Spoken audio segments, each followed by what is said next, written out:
It all started with birds, Soviet nukes, radar panic.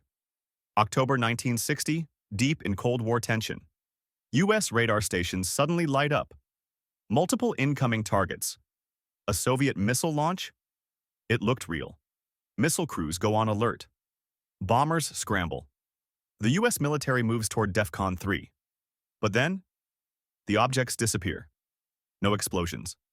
No nukes. Just gone.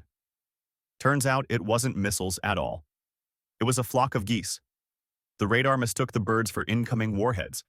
Same trajectory, same speed, wrong species. It took minutes to stand down, but in a nuclear world, minutes are everything. That day, World War III was avoided by feathers.